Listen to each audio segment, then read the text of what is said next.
أعوذ بالله من الشيطان الرجيم بسم الله الرحمن الرحيم فمن زحزح عن النار وأدخل الجنة فقد فاز وما الحياة الدنيا إلا متاع الغرور وعن ثوبان رضي الله تعالى عنه قال قال رسول الله صلى الله عليه وسلم من مات وهو بريء من ثلاث الكبر والغلول والدين دخل الجنة رواه الترمذي سبحانك لا علم لنا إلا ما علمتنا إنك أنت العليم الحكيم رب اشرح لي صدري ويسر لي امري واحلل عقدة من لساني يفقهوا قولي رب زدني علما۔ ہر قسم کی حمد و ثنا، تعریف و ستائش، بڑائی اور بزرگی، عظمت و کبریائی صرف اللہ رب العالمین کے لیے لائق اور زیبا ہے۔ درود و سلام ہو ہم سب کے آخری نبی جناب محمد الرسول اللہ صلی اللہ علیہ وسلم پر۔ محترم حضرات،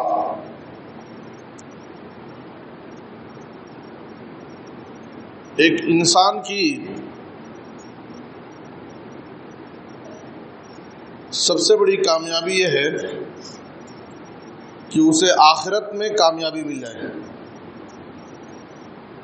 اس لیے کہ دنیا کی کامیابی یہ عارضی ہے اور فانی ہے۔ وقتی طور پر آپ کو کامیابی ملے گی اور یہ ختم بھی ہو جائے گی، لیکن آخرت کی کامیابی دائمی ہے، ہمیشہ رہنے والی ہے۔ اور آخرت کی کامیابی کیا ہے؟ آخرت کی کامیابی یہ ہے کہ اللہ کے فضل سے، اس کی رحمت سے ہمیں جنت مل جائے اور جہنم سے ہم بچ جائیں۔ یہ آخرت کی کامیابی ہے اور یہی سب سے بڑی کامیابی ہے۔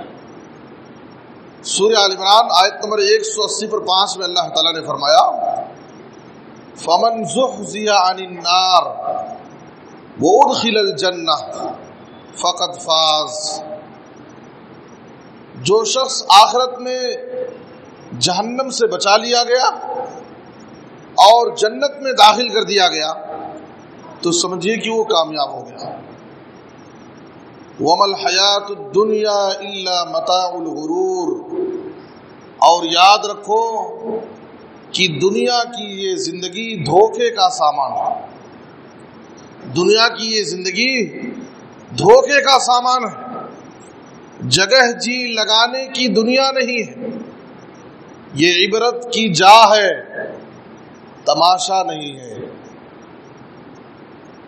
تو اس لیے ایک مومن مرد و عورت کی سب سے بڑی ذمہ داری ہے کہ وہ آخرت کی کامیابی حاصل کرنے کے لیے فکر کرے، کوشش کرے۔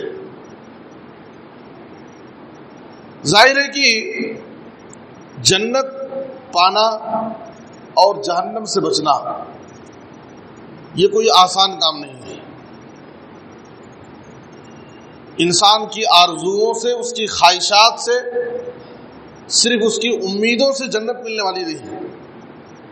اس کے لیے ایمان اور عمل صالح بنیادی شرط ہے۔ جنت حاصل کرنے کے لیے، جہنم سے بچنے کے لیے آپ کو کچھ چیزوں کی پابندی کرنی پڑے گی۔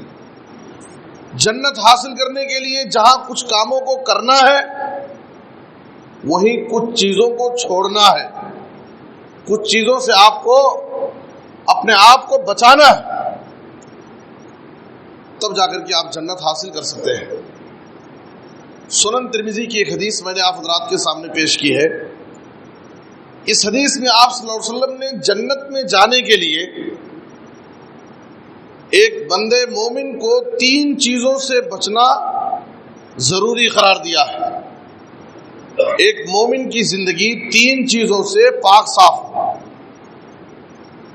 ایک مسلمان کی موت اس حال میں ہو کہ وہ 3 چیزوں سے اس کی زندگی پاک تھی، تب وہ جنت میں جائے گا۔ اور یہی آج ہمارے خطبے کا موضوع ہے۔ ایک مومن کی موت اس حال میں ہو کہ اس کی زندگی 3 چیزوں سے محفوظ ہو، تو آپ صلی اللہ علیہ وسلم نے ایسے شخص کو جنت کی بشارت سنائی۔ آپ صلی اللہ علیہ وسلم نے کہا من مات وہو بریء من 3، جس کی موت اس حال میں ہو کہ وہ 3 چیزوں سے پاک تھا، 3 چیزوں سے محفوظ تھا، الکبر والغلول والدین دخل الجنہ۔ آپ صلی اللہ علیہ وسلم نے ان 3 چیزوں کی وضاحت کرتے ہوئے کہا، پہلی چیز تکبر، فخر و غرور، گھمنڈ، اور دوسری چیز خیانت، اور تیسری چیز قرض۔ اس حال میں ہماری موت ہو کہ ہم ان تینوں سے پاک صاف ہوں، ہمارے دلوں میں تکبر نہ ہو، اس حال میں ہماری موت ہو، اس حال میں ہماری موت ہو کہ ہم خیانت سے بچے رہیں، اس حال میں ہماری موت ہو کہ ہم مقروض ہو کر نہ مریں، قرض کا بوجھ ہم اپنے ساتھ نہ لے جائیں۔ تو آپ صلی اللہ علیہ وسلم نے کہا دخل الجنہ، ایسا شخص جنت میں داخل ہو۔ دیکھیے آج کے اس خطبے میں آپ کے سامنے انہی تینوں چیزوں کی، جس پر نبی صلی اللہ علیہ وسلم نے ہمیں جنت کی بشارت سنائی، اگر ہم ان 3 چیزوں سے اپنی زندگی کو پاک صاف رکھیں گے تو آپ نے ایسے شخص کو جنتی بتایا۔ میں ان 3 چیزوں کی وضاحت آپ کے سامنے کرنا چاہتا ہوں، غور سے باتوں کو سنیں، سمجھنے کی کوشش کریں اور اپنی زندگیوں میں ان کو نافذ کریں۔ کتاب و سنت کی باتوں کو کانوں کے مزے کے لیے نہ سنا کریں۔ بیان ماشاءاللہ بڑا اچھا تھا، مول صاحب کیا بولے، لوگ جمعہ کے خطبے کے بعد، پروگراموں کے اختتام کے بعد تبصرے میں ختم کر دیتے ہیں باتیں۔ دیکھیے کتاب و سنت کی باتوں کا دلوں پہ اثر ہونا چاہیے اور زندگیوں میں تبدیلی آنی چاہیے، ہماری زندگیوں میں تبدیلی آنی چاہیے، یہ کتاب و سنت کی تعلیمات کا مقصد ہوتا ہے۔ آپ صلی اللہ علیہ وسلم نے کہا 3 چیزوں سے اس کی زندگی پاک صاف ہو، اگر اس کی موت اس حال میں ہوتی ہے تو وہ جنتی ہے۔ پہلی چیز آپ صلی اللہ علیہ وسلم نے کہا کہ تکبر سے وہ پاک ہو، فخر و غرور اس کی زندگی میں نہ ہو، گھمنڈی انسان نہ ہو۔ تکبر، فخر و غرور، گھمنڈ ایک ایسی بری صفت ہے، ایسا انسان، متکبر انسان دنیا میں بھی، دنیا والوں کی نظر میں بھی برا ہوتا ہے اور اللہ کی نظر میں بھی برا ہوتا ہے۔ دنیا والے بھی اس کو نفرت کی نظر سے دیکھتے ہیں، دنیا میں بھی اسے کوئی مقام حاصل نہیں ہوتا ہے، اور متکبر کا انجام آخرت میں جہنم ہے۔ متکبر قیامت کے دن اللہ کی رحمت سے محروم رہے، اس کا ٹھکانہ جہنم ہوگا، اس لیے کہ تکبر یہ اللہ کو پسند نہیں۔ بڑائی، بزرگی یہ اللہ کی شان ہے، اللہ کے لائق ہے کہ وہ اپنی بڑائی کا اظہار کرے۔ حدیث قدسی میں ہے، نبی صلی اللہ علیہ وسلم فرماتے ہیں کہ اللہ کہتا ہے العز ازاری والکبریاء ردائی فمن ینازعنی عذبتہ، عزت میری ازار ہے، بڑائی میری چادر ہے۔ اگر کوئی شخص یہ دونوں چیزیں مجھ سے چھیننے کی کوشش کرے گا، یعنی جو صفت میرے لائق ہے اگر وہ مجھ سے چھین کر کے کوئی اپنے اندر پیدا کرنے کی کوشش کرے گا، عذبتہ، تو میں اسے عذاب دوں گا۔ متکبر انسان کو اللہ تعالیٰ نہیں چھوڑتا، دنیا میں بھی اسے ذلیل کرتا ہے اور آخرت میں بھی اس کے لیے ذلت و رسوائی، اس لیے کہ تکبر یہ اللہ کو پسند نہیں، بڑائی اور بزرگی یہ اللہ کی شان ہے۔ دنیا میں آپ دیکھیے جنہوں نے بھی تاریخ کے ہر دور میں جتنے بھی بڑے بڑے متکبر گزرے ہیں، ان کا انجام آپ دیکھیے۔ آسمان پر سب سے پہلا گناہ جو ہوا وہ کس وجہ سے ہوا؟ تکبر کی وجہ سے۔ ابلیس نے اللہ رب العالمین کے حکم کا صاف انکار کر دیا۔ اللہ تعالیٰ نے ابلیس کو حکم دیا، فرشتوں کو حکم دیا آدم علیہ السلام کا سجدہ کرو، سب نے سجدہ کیا، لیکن ابلیس نے اللہ کے حکم کا انکار کر دیا۔ ابا واستکبرا، اللہ نے قرآن میں کہا کیوں انکار کیا؟ اس لیے کہ وہ متکبر تھا، اس کے اندر تکبر آ گیا، وہ غرور میں آ گیا، اور کہا غرور میں آ کر کے، گھمنڈ میں آ کر کے، انا خیر من، میں تو اس سے بہتر ہوں، تو نے مجھ کو آگ سے پیدا کیا ہے، اسے مٹی سے پیدا کیا ہے، میں اس سے بہتر ہوں، میں اس کے سامنے کیوں سجدہ کروں؟ تکبر کی وجہ سے اس نے اللہ کے حکم کا انکار کر دیا۔ آسمان پر پہلا گناہ جو ہوا وہ تکبر کی وجہ سے۔ متکبر انسان حق بات کو نہیں مانتا ہے، گھمنڈی انسان کسی کی بات نہیں سنتا ہے، وہ اپنی بات کو منواتا ہے، یہ اس کے تکبر کی پہچان ہے کہ وہ حق بات کو نہیں مانتا، وہ اپنی بات کو زبردستی منوانا چاہتا ہے، یہ اس کے متکبر ہونے کی دلیل ہے۔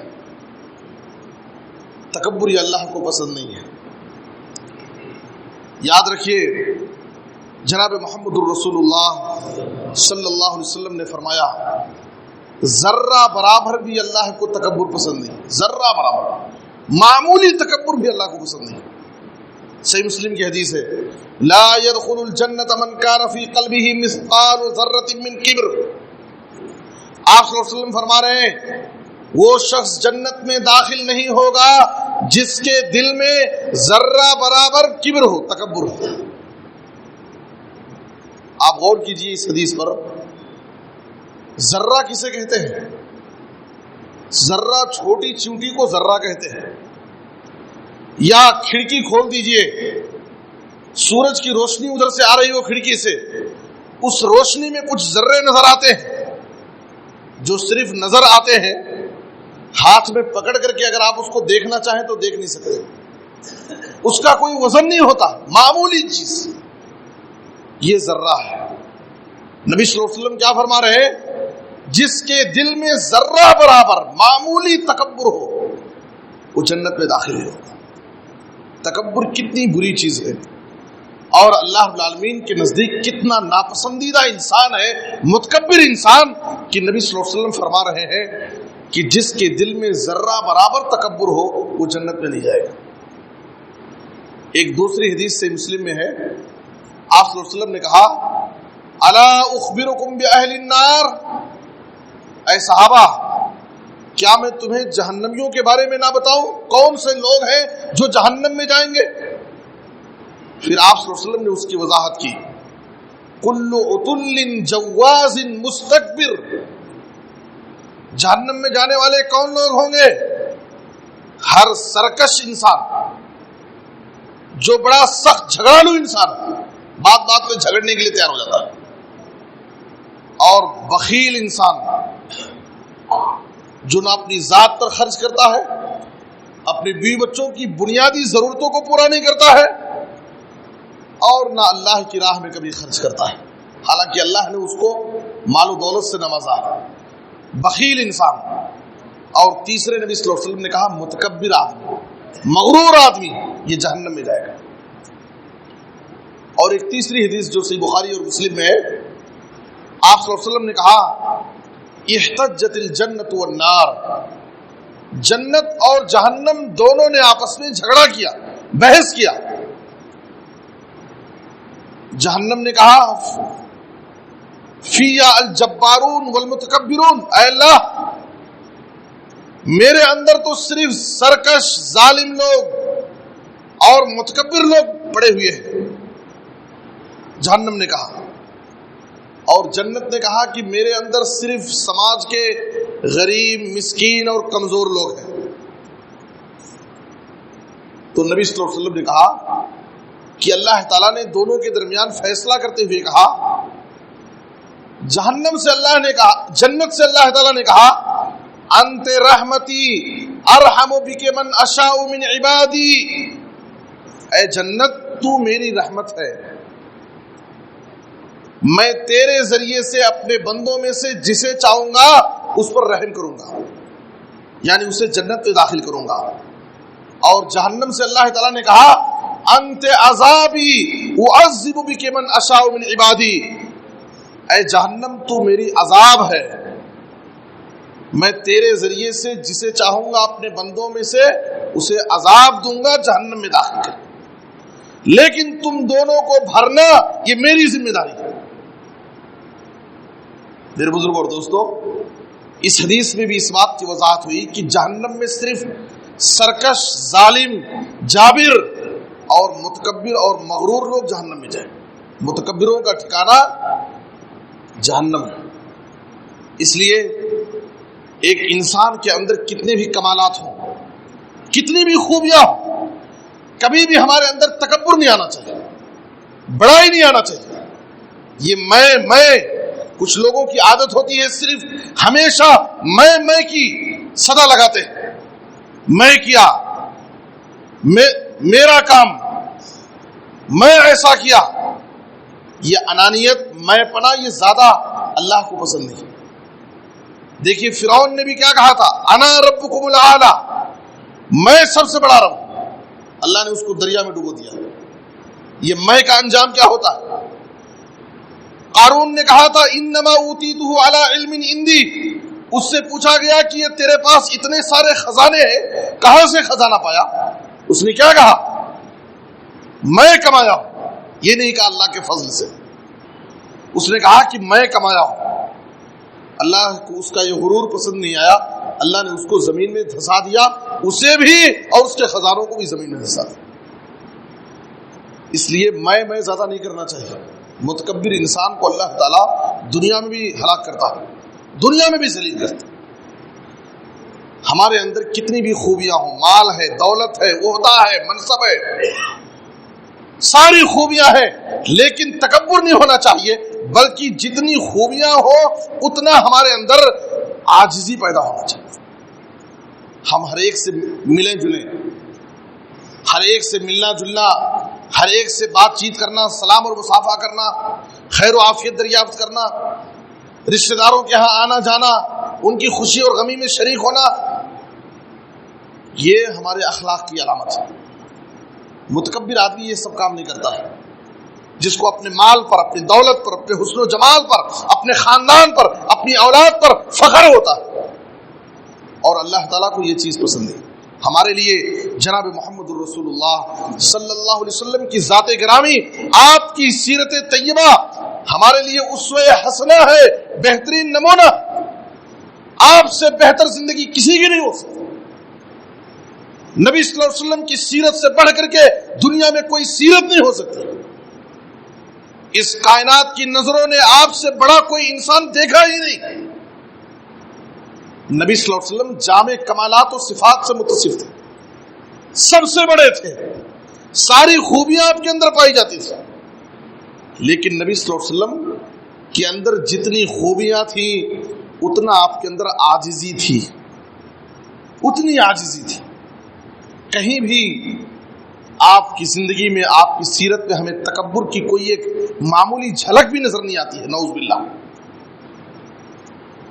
نبی صلی اللہ علیہ وسلم گلی سے گزر رہے ہیں، بچے کھیلتے رہتے، یا آپ کا اخلاق، یا آپ کی تواضع اور خاکساری کہ آپ کا مقام و مرتبہ کیا ہے؟ بچوں کو بلاتے، ان کے قریب جاتے، ان کے سر پر پیار سے، شفقت سے ہاتھ پھیرتے، ان کو سلام کرتے تھے۔ گھروں میں ہوتے، گھریلو کام کاج میں مصروف رہتے تھے، باہر جاتے، سماج کے غریب، کمزور، فقیر، معمولی لوگوں کی مدد کرتے تھے۔ یہ آپ صلی اللہ علیہ وسلم کا اخلاق ہے۔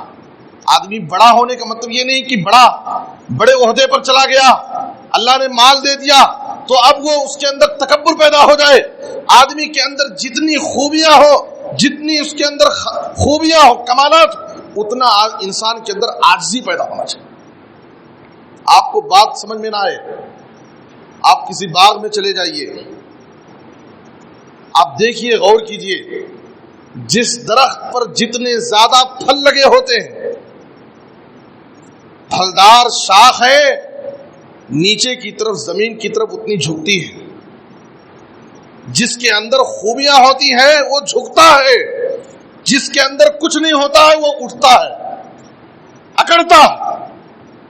جب آدمی کے اندر اخلاق ہو، عاجزی ہو، وہ آدمی کبھی بھی نہیں اٹھتا، اکڑتا نہیں کسی کے سامنے، وہ ہمیشہ ہر ایک کے سامنے جھکتا ہے، پیار اور محبت سے بات کرتا ہے. لیکن جس کے اندر کچھ نہیں ہوتا ہے وہ آدمی لوگوں کے سامنے اکڑتا ہے. اس لیے تکبر یہ اللہ کو پسند نہیں. ہمارے اندر عاجزی انکساری پیدا کیجیے.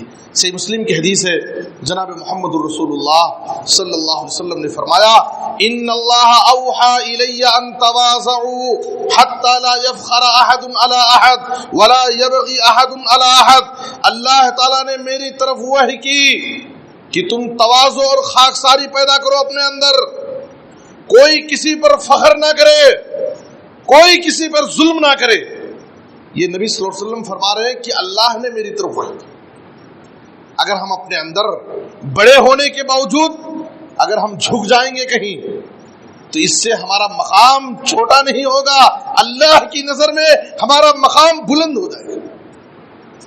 صحیح مسلم کی حدیث ہے، وَمَا تَوَاضَعَ أَحَدٌ لِلَّهِ إِلَّا رَفَعَهُ اللَّهُ. جو اللہ کے لیے جھکتا ہے اللہ اس کے مقام کو اور اٹھاتا ہے، اللہ کی نظر میں اس کی عزت بڑھ جاتی ہے. اس لیے عاجزی پیدا کریں. فخر اور تکبر یہ اچھی چیز نہیں. فخر و غرور، تکبر کسی بھی انداز سے ہماری زندگی میں کہیں بھی نہیں آنی چاہیے. بات چیت میں فخر نہ ہو، چال ڈھال میں فخر نہ ہو، لوگوں کے ساتھ اٹھنے بیٹھنے میں فخر و غرور کا اظہار نہ ہو. کسی بھی طرح سے ہماری زندگی میں فخر و غرور نہیں آنا چاہیے. متکبر انسان دنیا اور آخرت ہر جگہ ذلیل و رسوا ہوتا ہے، اور متکبر انسان ہر جگہ اللہ کے بندوں کی نظر میں بھی اور اللہ کی نظر میں بھی وہ برا مانا جاتا ہے.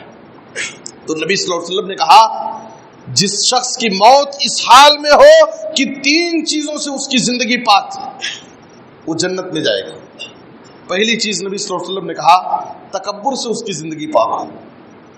دوسری چیز آپ صلی اللہ علیہ وسلم نے کہا اس کی زندگی میں خیانت نہ ہو. خیانت سے بچنا ہے، کسی کے مال میں خیانت کرنا یہ بہت بری صفت ہے. اس کا لیے اس کو ڈالے. خیانت یہ بہت بری صفت، اور خیانت کا انجام قیامت کے دن بہت برا ہوگا.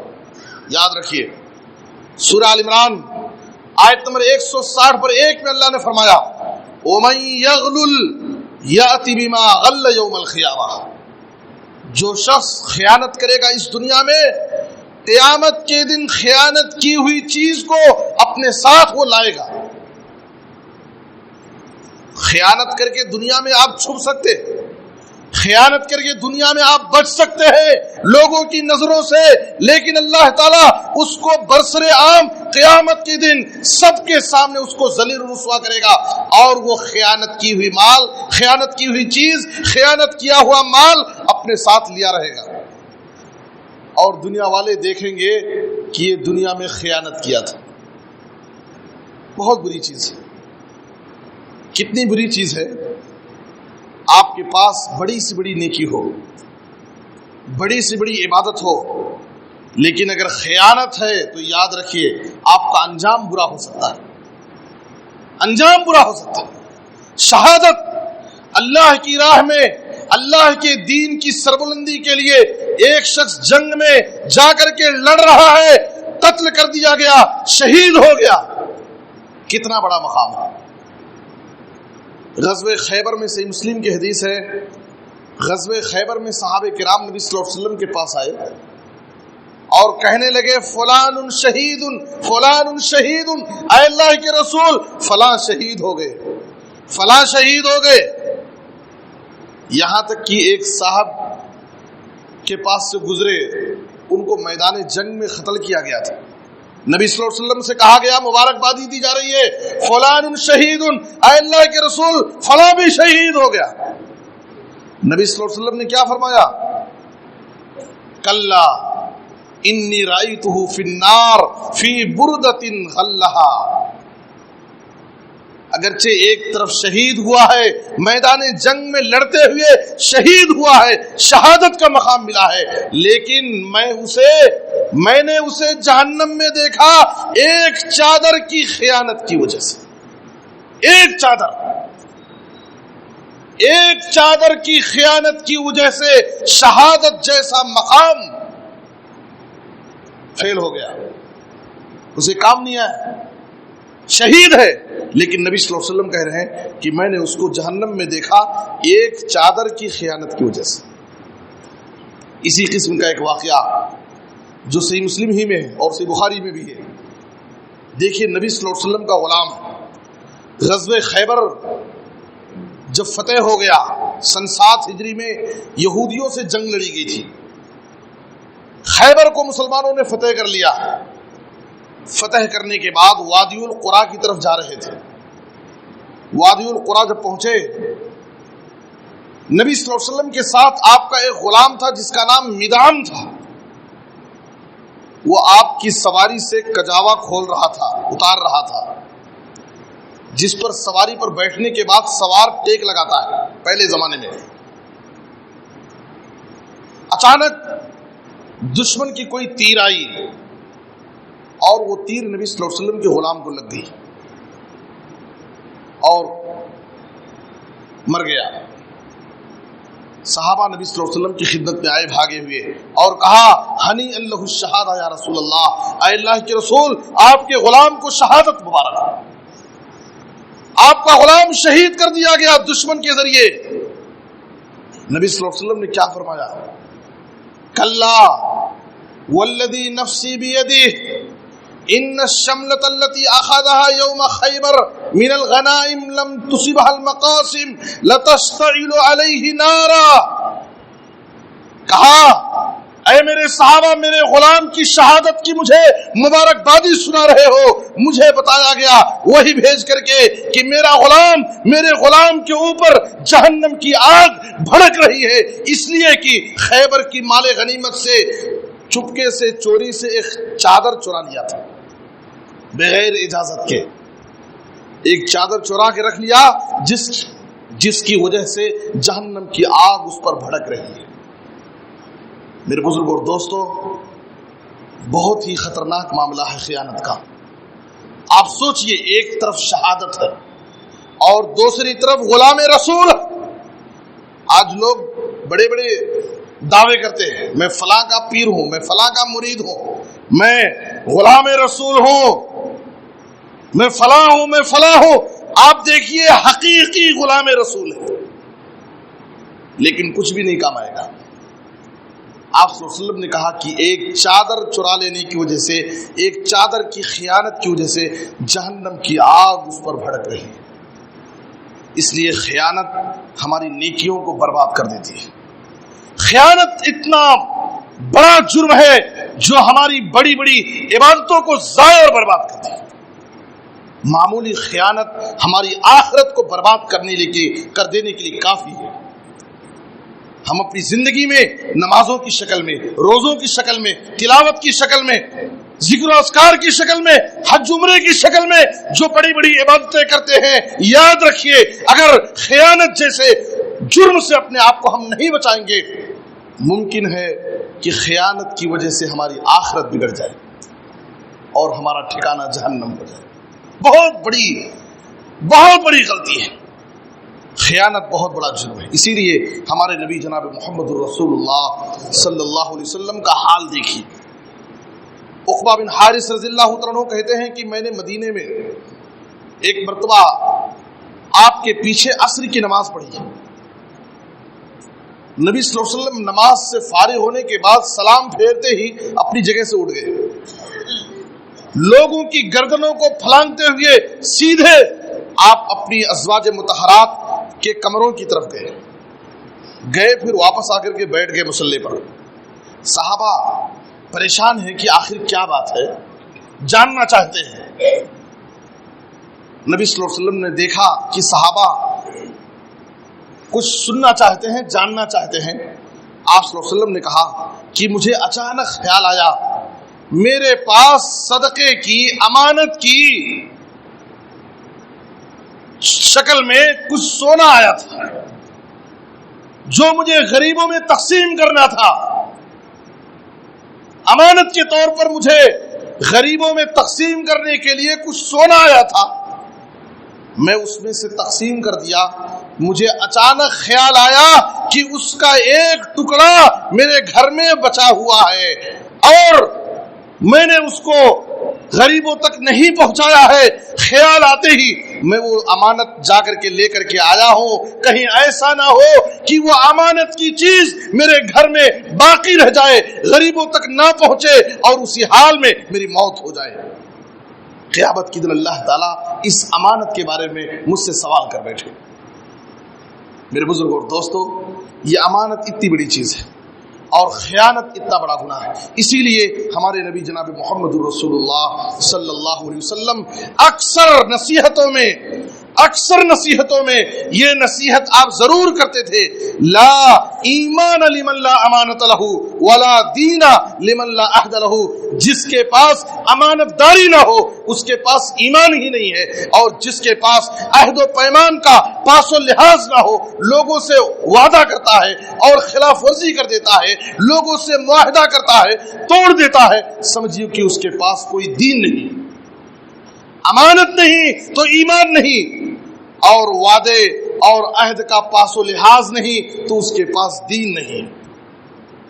اس لیے میرے بزرگوں اور دوستو، ہمیں اپنی زندگی کو اس بری صفت سے بھی بچانا ہے، خیانت جیسی بری صفت سے ہمیں اپنے آپ کو بچانا ہے، تو ہم جنت میں داخل ہو سکتے ہیں۔ اور تیسری چیز نبی صلی اللہ علیہ وسلم نے کہا، الدین، قرض، مقروض ہو کر کے قرض کا بوجھ ہم اپنے ساتھ نہ لے جائیں۔ آج کیا ہو رہا ہے، ایک انسان قرض مجبوری میں کم لیتا ہے، خواہشات پوری کرنے کے لیے۔ ایک انسان اپنی زندگی میں بڑی بڑی ارمانیں اور بڑی بڑی آرزویں رکھتا ہے، ایک بڑا گھر بنانے کے لیے قرض لے گا، ایک اچھی سواری میں پھرنے کے لیے وہ گھر لے گا، بڑی بڑی خواہشیں ہیں، ہزاروں خواہشیں ایسی کہ ہر خواہش پہ دم نکلے، بہت نکلے میرے ارما، لیکن پھر بھی کم نکلے۔ آج انسان قرض لے رہا ہے، بینک سے قرض لے رہا ہے، سودی قرض لے رہا ہے، مجبوری میں کم لے رہا ہے، خواہشات پورا کرنے کے لیے زیادہ لے رہا ہے۔ یہ ضرورت نہیں ہے، مجبوری نہیں ہے، خواہشات پوری کرنے کے لیے۔ میرے بزرگوں اور دوستو، یہ قرض کا معاملہ کتنا سنگین اور کتنا خطرناک ہے۔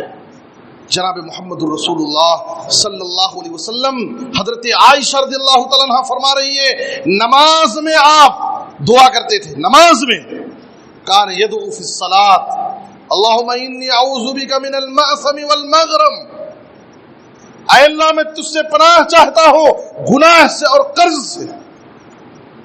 کسی کہنے والے نے کہا، ما اکثر ما تستعیذ من المغرم یا رسول اللہ، اے اللہ کے رسول، قرض لینا اور دینا جائز ہے، پھر بھی آپ اتنا زیادہ قرض سے کیوں پناہ مانگتے ہیں؟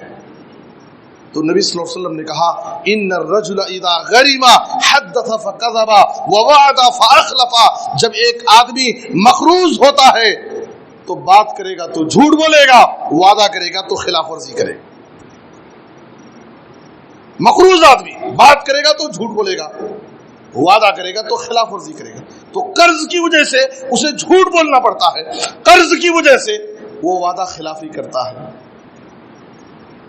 یاد رکھیے، ہم خواہشات پوری کرنے کے لیے جو قرضہ لیتے ہیں، اور کچھ لوگ بڑی عقل مندی اور بہادری اور چالاکی سمجھتے ہیں کہ قرض لے کر کے واپس نہیں کرتے،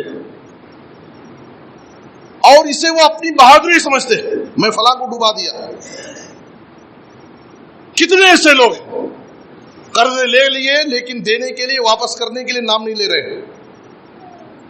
اس وقت تو حالات اتنے خراب ہو گئے ہیں قرض کے معاملے میں کہ لوگ مجبوری میں کسی کو قرض دینے کو پسند نہیں کرتے، اس لیے کہ ان کے ساتھ ایسے معاملات آئے کہ لوگ قرضے لے لیے اپنی مجبوریاں اور پریشانیاں بتا کر کے، لیکن واپس کرنے کا نام نہیں لے رہے، وہ اسے اپنی چالاکی سمجھتے ہیں، جبکہ قرض کا یہ بوجھ کتنا بڑا بوجھ ہے، آپ کی زندگی میں کتنی بڑی نیکی ہو، کتنی بڑی عبادت ہو، آپ کے اس قرض کے بوجھ کو نہیں اتار سکتا ہے اگر اسی حال میں آپ مقروض ہو کر کے دنیا سے چلے گئے۔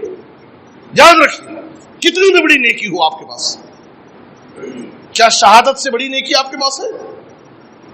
صحیح مسلم کی حدیث ہے، جناب محمد الرسول اللہ صلی اللہ علیہ وسلم نے فرمایا، یغفر للشہید کل ذنب الا الدین۔ ایک آدمی میدان جنگ میں جب شہید ہوتا ہے تو اس کے سارے گناہ معاف کر دیے جاتے ہیں سوائے قرض کے۔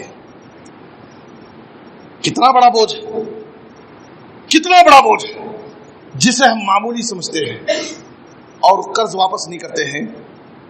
شہادت جیسا مقام مل گیا، سارے گناہ معاف کر دیے گئے، لیکن قرض کا بوجھ آپ سے نہیں اترے گا، قرض کا معاملہ باقی رہے گا۔ آپ صلی اللہ علیہ وسلم نے کہا، ترمذی کی حدیث، نفس المؤمن معلقۃ بدینہ حتی یقضى عنہ۔ ایک آدمی کی روح، اس کی جان معلق رہتی ہے، لٹکی رہتی ہے جب تک اس کی طرف سے قرض ادا نہ کر دیا جائے۔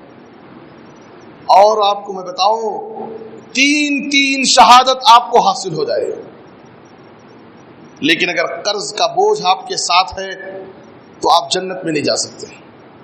سنن نسائی کی صحیح حدیث ہے، حسن درجے کی روایت ہے، غور سے سن لیجیے، تین مرتبہ شہادت، جبکہ اتنی بڑی نیکی ہمارے پاس نہیں ہے، لیکن پھر بھی ہم بے فکر ہیں، لوگوں سے قرضے لے لیے ہیں، اپنی خواہشات پوری کرنے کے لیے بڑے بڑے قرضے لے لیتے ہیں، اور اسی حال میں آدمی دنیا سے چلا جاتا ہے، قرض کا بوجھ اپنے ساتھ لے کر چلا جاتا ہے۔ نبی صلی اللہ علیہ وسلم محمد بن جہش رضی اللہ عنہ کہتے ہیں کہ ایک مرتبہ ہم نبی صلی اللہ علیہ وسلم کے ساتھ تھے، آپ صلی اللہ علیہ وسلم نے اچانک اپنا سر آسمان کی طرف اٹھایا، پھر اپنی ہتھیلی کو اپنی پیشانی پر رکھا، آپ پر وحی نازل ہوئی، نبی صلی اللہ علیہ وسلم کی زبان سے الفاظ نکلے، سبحان اللہ ماذا نزل من التشدید، قرض کے بارے میں کتنا سخت حکم آیا ہے۔ صحابہ کہتے ہیں کہ ہم لوگ گھبرا گئے، لیکن ہم خاموش رہے، نبی صلی اللہ علیہ وسلم سے سوال نہیں کیے۔ دوسرے دن جب صبح ہوئی تو ہم نبی صلی اللہ علیہ وسلم کی خدمت میں حاضر ہوئے، ہم نے کہا اللہ کے رسول، وہ قرض کے بارے میں سخت حکم کون سا آیا ہے، آپ ہمیں بتائیے۔ تو نبی صلی اللہ علیہ وسلم نے کہا، قسم کھا کر کے، قسم ہے اس ذات کی جس کے ہاتھ میں میری جان ہے، اگر ایک آدمی اللہ کی راہ میں قتل کر دیا جائے، شہید ہو جائے، پھر اسے زندہ کیا جائے، پھر شہید ہو، پھر اسے زندہ کیا جائے، تین مرتبہ اسے شہادت کا مقام مل جائے، اگر مان لیجئے وعلیہ دین، اور اس کے اوپر قرض کا بوجھ ہے، ما دخل الجنہ، وہ جنت میں نہیں داخل ہوگا، حتی یقضى عنہ دینہ، جب تک اس کی طرف سے وہ قرضہ ادا نہ کر دیا جائے۔ میرے بزرگ اور دوستو، آج لوگ قرض واپس نہ کرنے کو چالاکی سمجھتے ہیں، خواہشات میں بڑے بڑے قرضے لے لیتے ہیں۔ آپ سوچئے، نبی صلی اللہ علیہ وسلم فرما رہے ہیں، تین مرتبہ بھی اگر انسان کو شہادت کا مقام مل جائے اور وہ مقروض آدمی ہے اور اسی حال میں اس کی موت ہوئی ہے، تو آپ نے کہا کہ اس وقت تک وہ جنت میں نہیں جائے گا جب تک اس کی طرف سے اس کا قرضہ ادا نہ کر دیا جائے۔ نبی صلی اللہ علیہ وسلم کی یہ واضح حدیثیں سننے کے بعد اگر واقعی ہمیں کتاب و سنت پر ایمان ہے، اگر واقعی ہمیں اللہ اور اس کے رسول سے محبت ہے، اگر واقعی ہم آخرت کے دن پر ایمان رکھتے ہیں، اگر واقعی ہم حساب و کتاب پر ایمان رکھتے ہیں، اگر واقعی ہمیں جنت اور جہنم پر ایمان ہے، تو ہمیں خواہشات کے لیے، جھوٹی ارمانوں کو پورا کرنے کے لیے ہمیں قرض جیسے بوجھ سے اپنے آپ کو بچانا چاہیے، اور قرض سے ہمیں پناہ چاہنا چاہیے۔ یہ کوئی اچھی چیز نہیں ہے، ہاں انسان مجبوری میں ہے، بوقت ضرورت قرض لے سکتا ہے، بوقت ضرورت اور بوقت مجبوری انسان قرض لے سکتا ہے، لیکن لینے کے لیے بھی کچھ کنڈیشن ہے، کچھ شرائط ہے اس کے. آدمی مجبوری میں قرض لے، دینے کی نیت سے صاف دل لے کر کے لے، اللہ اس کے لیے آسانی کر دے گا. اور قرض لینے کے اصول اور طریقے بیان کیے گئے ہیں. آپ کو معلوم ہونا چاہیے کہ قرآن مجید کی سب سے لمبی سورت سورۃ البقرہ ہے، اور قرآن مجید کی سب سے لمبی آیت سورہ بقرہ ہی میں ہے، اور اسے آیت دین کہا جاتا ہے، قرض والی آیت. سورہ بقرہ کی آیت نمبر 280 جس ایک آیت میں اللہ تعالیٰ نے قرض کے تفصیل سے احکام بیان کیے ہیں.